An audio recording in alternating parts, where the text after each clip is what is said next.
warahmatullahi wabarakatuh. Assalamualaikum warahmatullahi wabarakatuh. Bismillahirrahmanirrahim. Alhamdulillahi rabbil alamin. Wa bihi nasta'in ala umurid dunya waddin. Wa nusalli wa nusallimu ala khairi khalqillahi sayyidil mursalin Sayyidina Muhammadin wa ala alihi wa ashabihi والتابعين أجمعين. سبحانك لا علم لنا إلا ما علمتنا إنك أنت العليم الحكيم. رب اشرح لي صدري ويسر لي أمري واحلل عقدة من لساني يفقهوا قولي. أما بعد. معاشر الحاضرين والحاضرات jamaah salat subuh Masjid Baiti Jannati rahimakumullah. Alhamdulillah, alhamdulillah, alhamdulillah. Mudah-mudahan kita selalu diberikan kesehatan jasmani dan rohani, dimudahkan semua urusan kita, dikabulkan semua hajat kita, dan kita diberikan kemudahan untuk memahami agama ini dan mengamalkan dalam kehidupan sehari-hari. Al-Fatihah. Bismillahirrahmanirrahim. Alhamdulillahirabbil alamin arrahmanir rahim maliki yaumiddin iyyaka na'budu wa iyyaka nasta'in ihdinas siratal ladzina an'amta 'alaihim ghairil maghdubi 'alaihim. Pagi hari ini kita akan melanjutkan tentang Sirah Nabawi yang menjelaskan bagaimana sepak terjang kakek Nabi Shallallahu Alaihi Wasallam yang bernama Abdul Muttalib. Dan ada dua peristiwa besar yang akan saya jelaskan, yaitu penggalian sumur Zam-Zam dan peristiwa pasukan gajah. Jadi ada penggalian sumur Zam-Zam dan peristiwa pasukan gajah. Ini terjadi pada kakek Nabi Sallallahu Alaihi Wasallam. Dua peristiwa ini dianggap besar karena sumur Zam-Zam ini adalah tempat yang sangat dikeramatkan, di mana mata rantai sejarahnya adalah Nabiullah Ismail alaihissalam bersama ayahandanya Nabiullah Ibrahim alaihissalam. Selama masa itu Zam-Zam dikuasai oleh berbagai macam manusia, termasuk dikuasai oleh orang-orang musyrik. Orang-orang musyrik sekalipun juga mengkeramatkan Zam-Zam, mengkeramatkan Ka'bah. Orang Yahudi, orang Nasrani juga mengkeramatkan Ka'bah. Jadi salah kalau Ka'bah dan sumur Zam-Zam itu yang mengkeramatkan hanya orang Islam. Tidak. Dalam sejarah Ka'bah dan Zam-Zam itu dikeramatkan oleh seluruh agama. Yang menyembah berhala juga di Ka'bah. Yang berteriak-teriak menyebut nama Tuhannya juga di Ka'bah. Makanya dulu ketika Rasulullah SAW pertama kali masuk ke Mekah umroh bersama sahabat, Anas bin Malik itu protes. Ya Rasulullah, bukankah tempat ini adalah tempat penyembahan berhala? Jadi masih ada kata ragu-ragu. Kemudian turun ayat Innas Shafa wal Marwata min sya'airillah.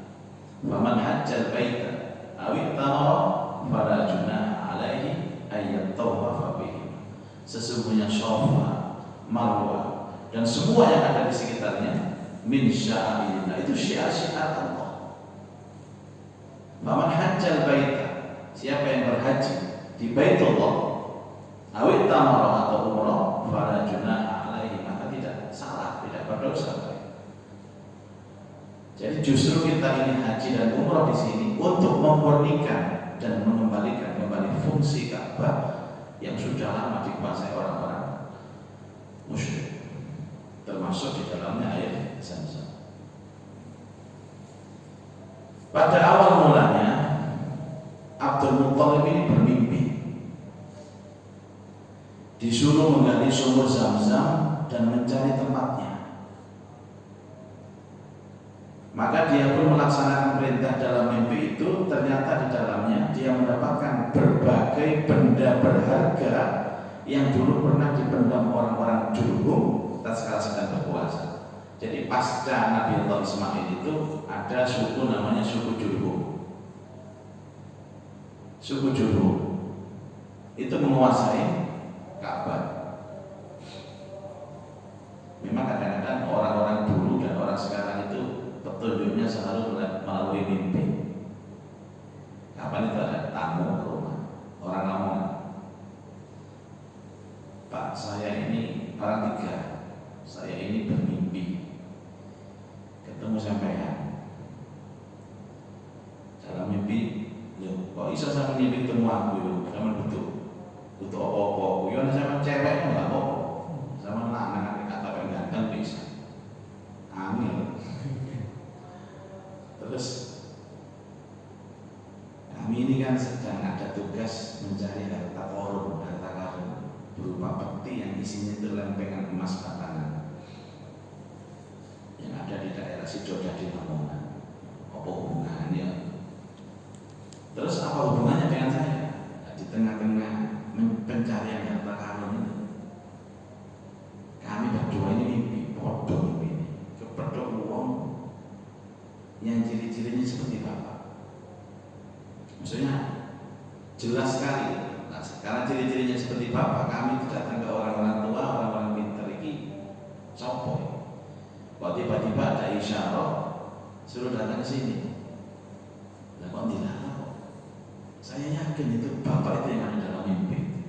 Wah, sangat kita. Terus adikku ngomong, awan ngomong langsung, dayo. Lah apa hubungannya sama nyari harta karun dengan mimpi ketemu saya? Karena dalam mimpi itu sampean yang bawa kunci harta karun itu. Loh. Dan ini aku sih bawa kunci baiti jannah dia tak tinggal 5 enggak ya mulai.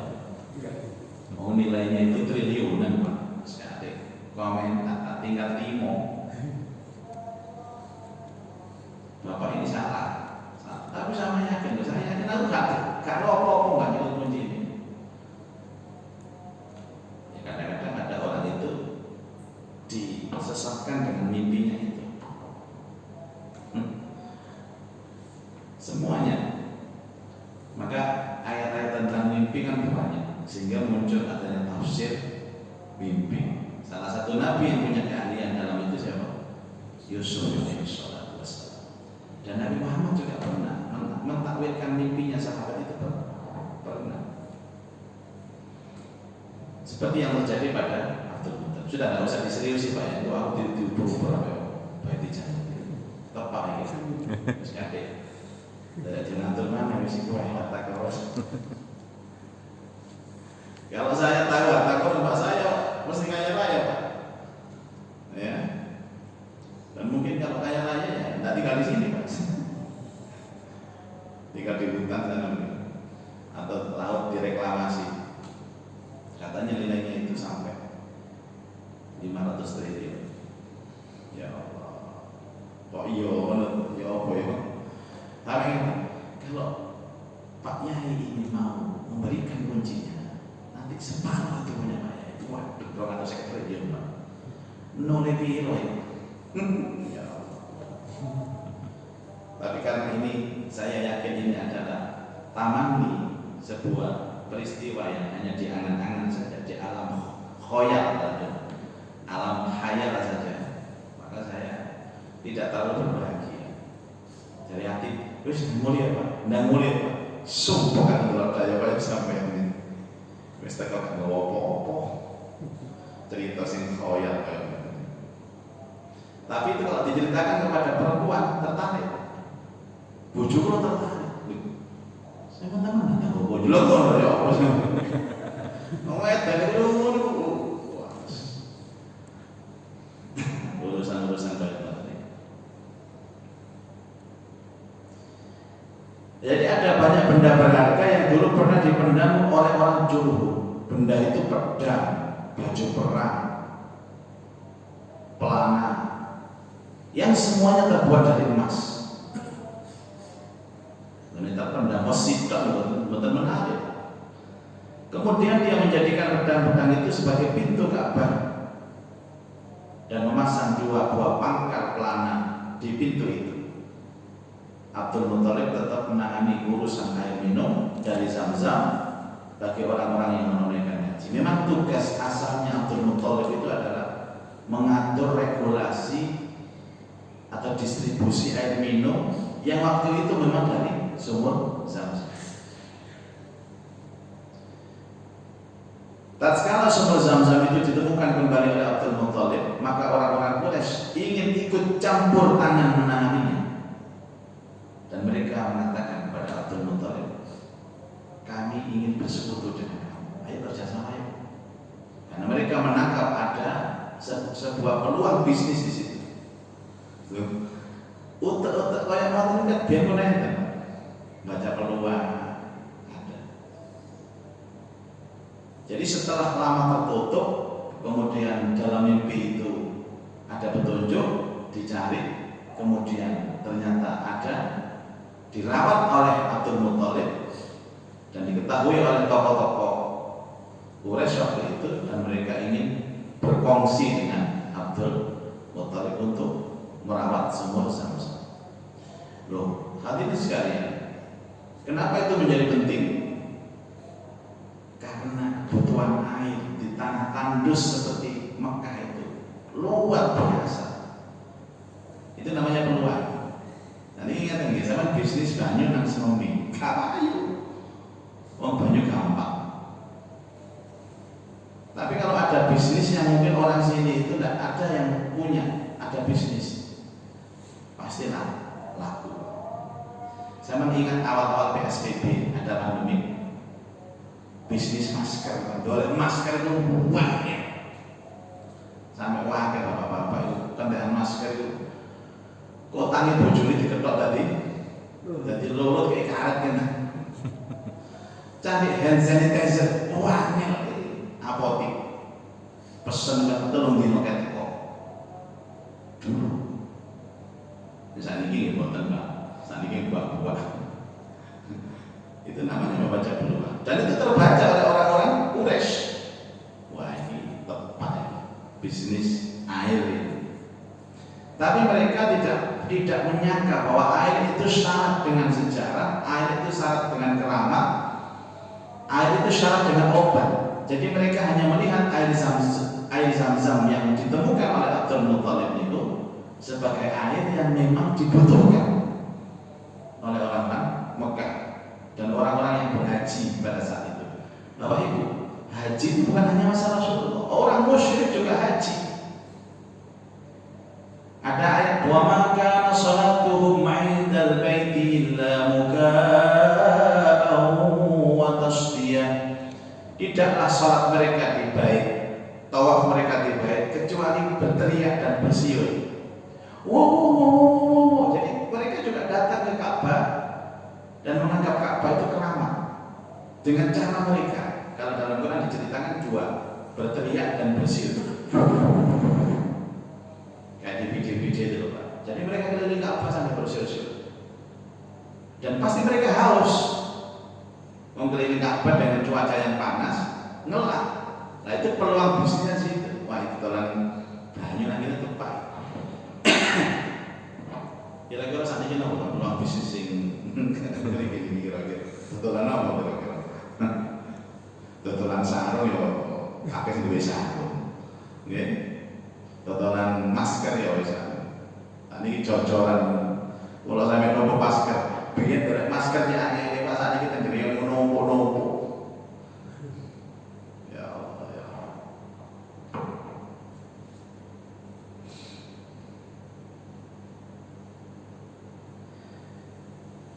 Tidak bisa, ini jawabannya sini Mbak Abdul Muthalib.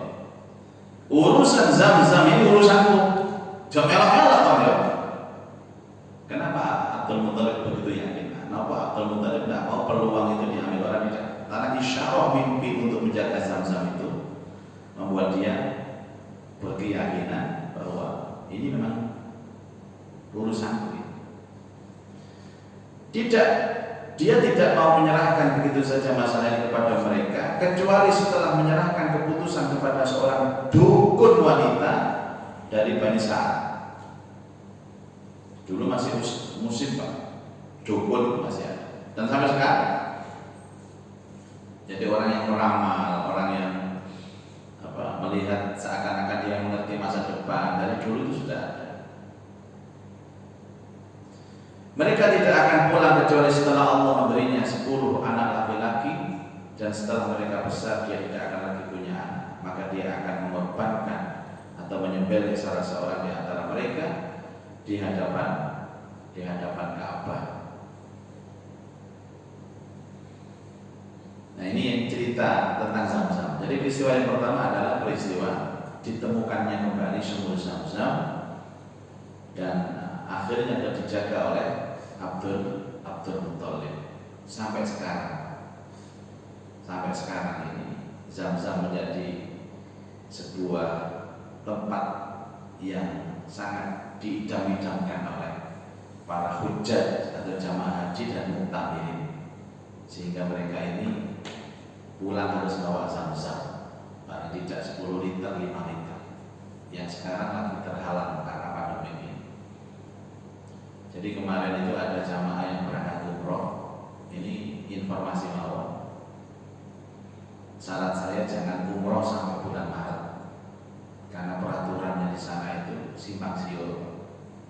Jadi ada yang berangkat umroh itu pertama. Kemarin baru rapat dengan orang Ampuri saya. Mereka harus dikarantina di Jakarta 3 hari sebelum berangkat itu, dan hotel 3 hari dengan biaya sendiri. Berangkat, turunnya wajib di Jeddah.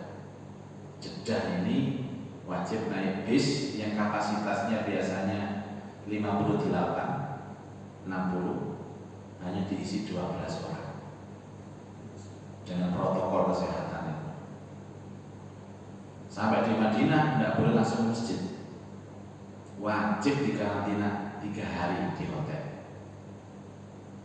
Jadi dengar di hotel pun tidak boleh keluar sama sekali, di kamar itu 3 hari. Makan tidak boleh di restoran, tapi diantar ke kamar sampai 3 hari di swab. Kalau negatif boleh ke masjid, kalau positif tetap tinggal di kamar. Padahal itu kan orang kadang-kadang nggak sakit pun kalau capek Pak, imun turun, di swab, dia positif. Nah, kebetulan ada jamaah ini positif, padahal dia nggak lorong, wakilnya nggak oleh, dijogo, hotel itu dijaga oleh muassasah. Sebagian yang sudah negatif boleh ke masjid, tapi dikawal, ditutup, suwe-suwe yo, sholat mulai. Biasanya awak dewi kalau mau jam 2 bengi sampai 2 kali lo namanya masjid. Ini gimana? Tidak boleh, harus mepet sholat. Setelah subuh balik. Lah yang positif ini kan besoknya di swab lagi positif, sampai nggak bisa ke Masjid Nabawi. Di hotel terus 5 hari. Menjelang ke Mekah di swab lagi. Kalau yang positif di Mekah disuruh karantina mandiri lagi di hotel. Jadi ada jamaah itu yang di sana itu hanya di hotel Bapak. 5 hari di Madinah itu. Kalau dulu kan 3 hari di Madinah, 4 hari di Mekah. Lebih banyak di Mekah, sekarang lebih banyak di Madinah karena proses karantina. Jadi di Madinah itu sudah isolasi, masuk Mekah diisolasi lagi, sampai tidak bisa umroh.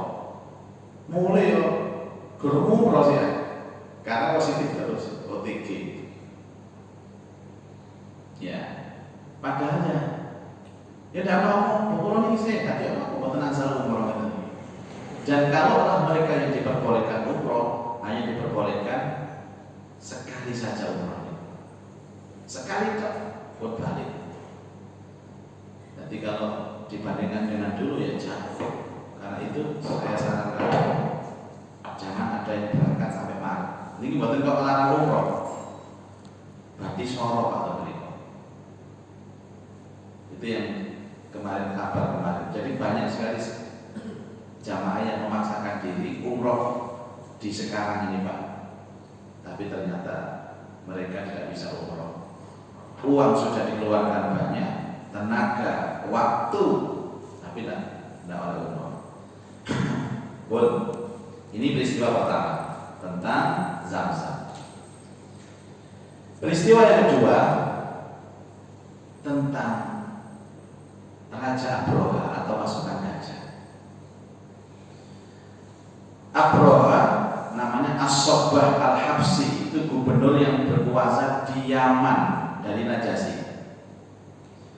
Dia membangun sebuah gereja yang sangat besar di Son'a karena dia melihat bahwa bangsa Arab yang melakukan haji di Ka'bah, dengan adanya gereja yang sangat besar itu, dia menginginkan untuk mengalihkan pusat kegiatan haji di sana. Lagi-lagi urusan bisnis. Dia bangun gereja, dia dengan kabar kok banyak orang yang berbondong-bondong ke Ka'bah, dan dia ingin supaya dia membangun sesuatu agar orang-orang itu beralih hajinya tidak lagi di Mekah tapi di gereja yang dia bangun. Seseorang dari Bani Kinanah mendengar niat Abroha ini, maka selagi tengah malam dan dengan cara mengendap-endap, dia masuk ke dalam gereja dan melumurkan kotoran di pusat kiblatnya. Orang ajar begini aja. Orang Bani Kinanah itu ambil kotoran dibawa ke gerejanya Abroha. Tentu saja Abroha amat murka setelah mengetahui hal ini. Dengan membawa segelar pasukan yang jumlahnya mencapai 60.000 prajurit, sudah dia menuju Ka'bah untuk menghancurkannya. Jadi sebenarnya apa? Dramanya itu kan apa? Abroha ini kepingin menyaingi Ka'bah. Nah, terus ada orang yang nggak jelas dari Bani Kinanah ini mengetahui niatan itu, agar supaya tidak beralih ke gerejanya Abroha, dia ambil kotoran dilabur-laburkan ke kiblatnya gerejanya Abroha. Abroha terlalu ngamuk. Itulah penyulut kenapa Abroha itu kemudian menyerang dan ingin menghancurkan Ka'bah. Niki sing kula balik-balik ngomong, kalau ada orang itu bertikai, itu selalu urusannya adalah urusan dunia. Bukan urusan Abroha. Tidak tahu kalau itu keramat, gak ngurus Abroha. Bagi Abroha, dia ingin menyaingi Ka'bah saja, agar orang-orang itu tidak ke Ka'bah tapi ke gereja. Bukan karena sentimen agama, belum ada dulu Pak. Yang ada sentimen ekonomi, yang ada sentimen popularitas. Ngamuk Pak. Jadi kalau ditanya apa motivasi Abroha menyerang Ka'bah, karena dia amat murka gerejanya dilaburi kotoran dengan orang Kinanah. Yang disinyalir orang Kinanah itu adalah orang Mekah yang dalam perasaannya itu pesaingnya. Itu latar belakang kenapa di Abroha itu menyerang Ka'bah.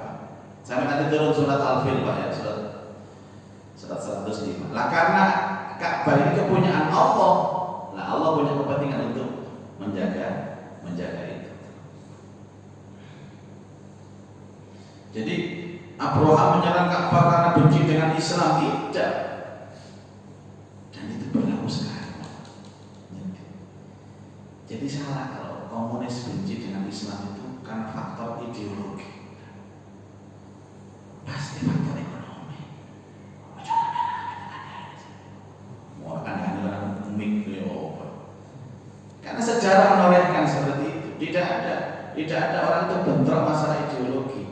Bagi orang-orang yang pemahaman ideologinya baik, konsep lakum dinukum, agamamu, agamaku. Tapi kenapa saling menyerang? Ada potensi ekonomi di sana.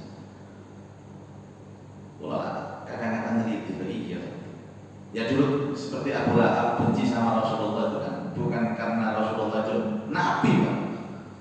Justru malah senang keponakannya Nabi. Mesti kan begitu. Dan Nabi itu pasti orang baik. Kenapa masih benci saja? Ya, karena pengikutnya banyak yang datang kepada Rasulullah, sehingga pengikut Abu Lahab semakin lama semakin merosot, semakin sedikit, dan dia dirugikan atas itu. Ini adalah Pak. Kenapa saya selalu menyebutkan ekonomi? Otak manusia itu disetting oleh Allah itu keduanya. Terus kan kalau sopo-sopo, wong kiai keduanya, orang santri, teman-teman keduanya. Cuma ada orang itu yang punya sistem kontrolnya bagus. Jadi hubub dunianya itu dikontrol sedikit. Tapi tidak ada orang yang tidak hubub dunia. Semua orang butuh dunia. Cuma kalau tahunya butuh duit nomor. Ya, buatan Pak. Kalau curiga itu nggak menungso sebenarnya. Bangun masjid itu butuh duit Pak. Peralatan yang kita pasang itu butuh uang. Cuma ada orang itu yang memperoleh uangnya dengan cara baik, dengan cara syariat. Ada yang tidak, itu persoalan.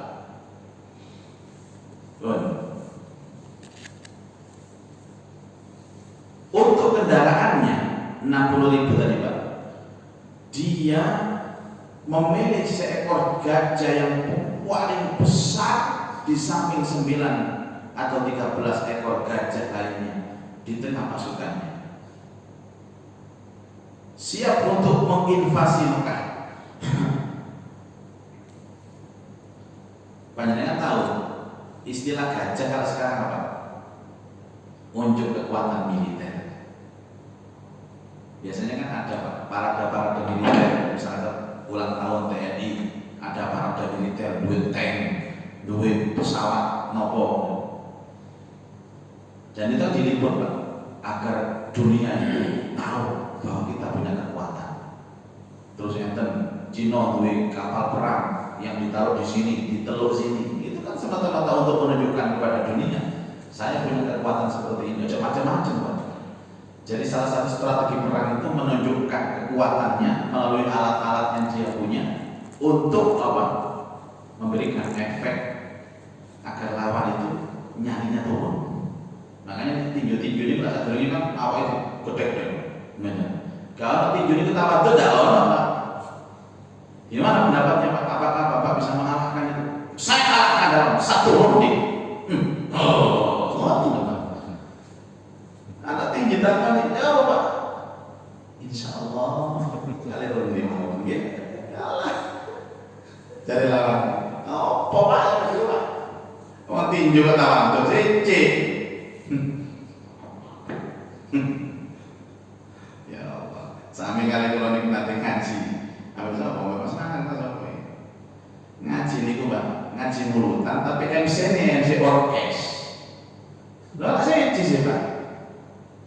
Nek MC mulutan jelas berikutnya cara Mau'izatul Hasanah sampai ke Haji Muzaki. Badannya dipersilakan. Berikutnya ceramah Ustaz Muzaki kae enggak bakal bener. Piye karepe? Sajane kan bukan perlu Pak, tapi Abraha itu ingin memperlihatkan kepada orang-orang Mekah, aku duwe gajah 13 gede-gede. Jadi untuk membuat nyalinya orang Mekah turun. Dan betul Pak, orang Mekah kudu mono gajah teko wedi Pak. Wong gajah itu kaya ngoten tadi. Setibanya di Wadi Muhassir. Wadi Muhassir itu kalau orang haji disambangi. Saya sering ke sana Pak. Disitulah peristiwa terjadi antara Musdalifah dan Mina. Tiba-tiba gajahnya mendelung dan tidak mau bangkit lagi mendekati Ka'bah. Setiap kali mereka mengalihkan ke arah selatan, utara, timur, barat berlawanan dengan arah Ka'bah. Jadi gajahnya munting dan dia selalu kepingin balik lagi ke tempat yang arahnya berlawanan dengan Ka'bah. Gajah itu mau berdiri, lari. Jika dialihkan ke Ka'bah lagi, mendelung lagi. Dan sekarang keadaan mereka seperti itulah, Allah mengirimkan burung-burung ababil di atas mereka, lalu menjatuhkan batu-batu dari tanah yang panas, sehingga mereka tak ubahnya seperti daun-daun yang dimakan ulat. Burung-burung itu menyerupai khotoib dari balsa Alam tara kaifa fa'ala rabbuka bi ashabil fil. Apakah engkau tidak pernah melihat bagaimana Tuhanmu memperlakukan pasukan-pasukan gajah, ashabil fil. Alam yaj'al kaidahum fi tadlil. Allah menggagalkan tipu daya mereka yang akan menghancurkan Ka'bah. Wa arsala alaihim tayran ababil, dan Allah Ta'ala mengutus tayran ababil, burung ababil, tarmihim bihijarah, mereka membawa batu-batu yang konon batu-batu itu dari neraka dan melempari pasukan-pasukan itu. Faja'alahum ka'asfin ma'kul, dan mereka itu hancur luluh lantak, tak ubahnya seperti daun-daun yang dimakan lalat. Turunnya al-fil itu latar belakangnya seperti ini. Akhirnya mereka serbu, melarikan diri semburan. Sebagian menabrak, sebagian yang lain. Itu kalau kira-kira tidak ada pasukan burung ababil, hancur Pak Mekah. Hancur. Jadi mereka itu yang melawan bukan orang-orang Mekah, tapi langsung tentara-tentara Allah. Ini yang sekarang selalu diyakini oleh orang-orang yang benar, dan mereka secara fisik ya kalah, tapi mereka yakin bahwa ada namanya junudullah. Kan ada Quran itu menyebutkan junudullah dan junudus syayatin, tentara-tentara Allah dan tentara-tentara syaitan. Kalau seperti sekarang ini kan kelihatannya Bapak Ibu ya, kita ini sudah kalah. Mau musuh Cina aja, menurut pendapatnya Panglima yang dulu, siapa itu? Pak Gatot Nurmantio, itu yang sering kali ngomong masalah ini. Kalau sekarang kan diuber-uber sama polisi karena berseberangan dengan pemerintah, urusannya politik mereka. Tapi dia pernah mengatakan kalau seandainya Cina itu menyerang kita dengan kekuatan militernya, kita tidak bisa apa-apa lagi. Ya, kita tidak bisa apa-apa lagi menurut pandangan beliau. Ya, sekarang ini kecuali kita ditolong oleh Allah dengan tentara-tentara yang seperti yang pernah dilakukan Allah kepada tentara-tentara Abraha. Secara jumlah, secara kekuatan tidak mungkin.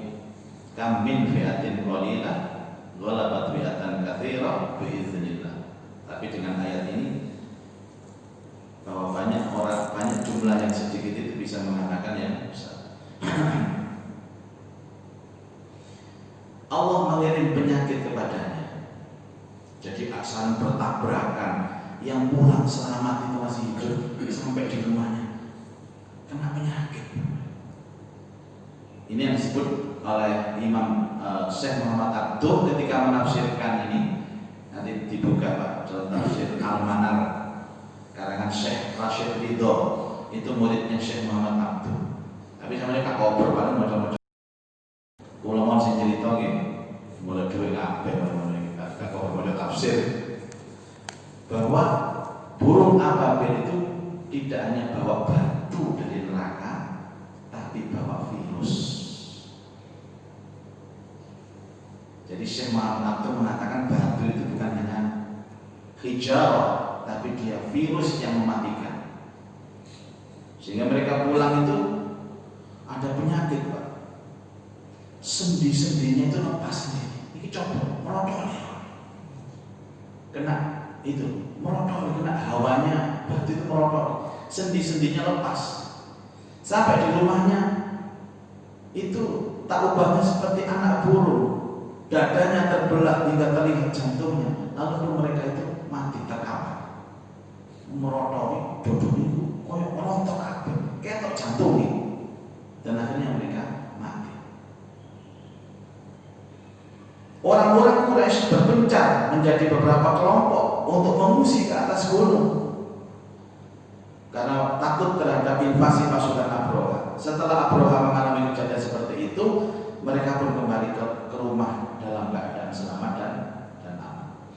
Nah, peristiwa itu terjadi pada bulan Muharram 50 atau 55 hari sebelum kejadian kelahiran Nabi Shallallahu Alaihi Wasallam. Saya ulang kembali, kejadian invasi Abraha ke Mekah itu berlangsung 50 hari sebelum kelahiran Rasul. Jadi bukan pas lahirnya Nabi, 50 hari sebelum kelahiran Rasul. Ulama-ulama kita mengatakan itu karena ada isyarat kelahiran manusia terbaik, manusia termulia, maka Allah menunjukkan kebesarannya lewat burung ababil. Kalaulah tidak akan lahir di situ Rasulullah, maka mungkin akan dibiarkan Abraha ini menginvasi Ka'bah. Terjadinya menurut penelitian pengarang kitab itu akhir bulan Februari atau bulan Maret 571 Masehi, di tahun yang sama di mana Nabi Shallallahu Alaihi Wasallam dilahirkan. Peristiwa ini merupakan prolog yang dibukakan Allah untuk Nabi dan keluarganya. Sebab selagi pandangan kita terarah pada Baitul Maqdis, maka kita akan melihat musuh-musuh Allah yang musyrik menguasai Ka'bah ini. Sekalipun rakyatnya orang-orang Muslim, seperti peristiwa Bukhta Nasr pada tahun 587 sebelum Masehi, orang-orang Romawi pada tahun 70 Masehi, tetapi Ka'bah tidak pernah dikuasai orang-orang Nasrani yang saat itu mereka merebut, yang saat itu mereka disebut orang-orang Muslim sekalipun penduduknya adalah musyrik. Jadi mata rantai kejadian itu seperti itu. Yang terakhir Bapak Ibu, mau ke Banyuwangi, saya lupa. Nah, Abdul Muthalib ini punya anak laki-laki 10, namanya Al-Haris. Ini penting Pak, karena sejarah kakek Nabi, pakde-pakde Nabi. Al-Haris, Zubair, Abu Thalib itu anaknya. Abdullah, siapa Abdullah ini? Bapaknya Nabi. Hamzah siapa ini? Paman Nabi yang bela Nabi. Abu Lahab. Saya berkali-kali mengatakan Abu Lahab itu adiknya bapaknya Nabi, pakliknya Nabi. Ghaidah, Muqawwim, Sofar, Abbas, 10. Yang kita kenal dalam sejarah Islam siapa saja? Abdullah, Abu Thalib, Hamzah, Abbas. Situ kasih kalian Bapak. Abu Lahab. 5-nya adalah trending topik dalam sejarah Islam. Yang lain tidak terkenal, bukan tidak masalah karena mereka meninggal pada saat Nabi Shallallahu Alaihi Wasallam sudah lahir. Ada yang berpendapat 11, tambahannya Qasam. Ada pula yang mengatakan 13. Mereka yang berpendapat seperti ini ditambah Abdul Ka'bah sama Hajrah. Wallahu a'lam. Yang penting kita itu mengenal 5 tadi.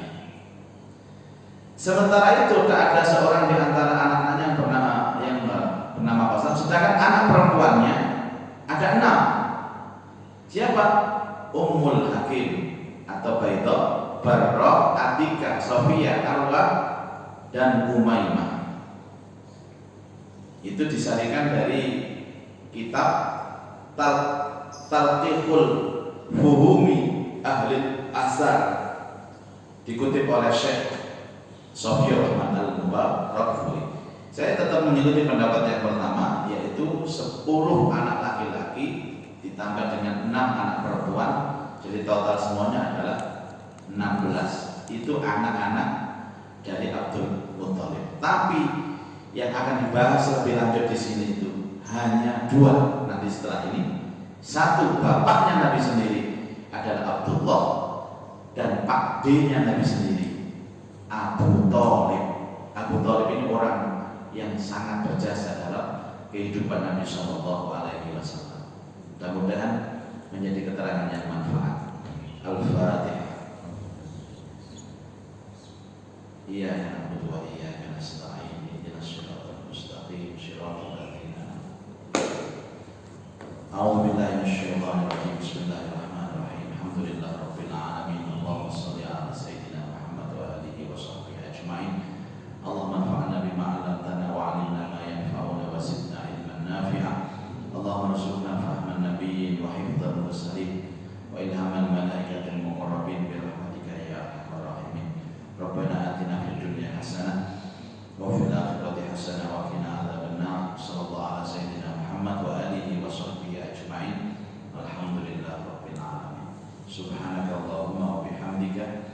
asyhadu an la ilaha illa anta astaghfiruka wa atubu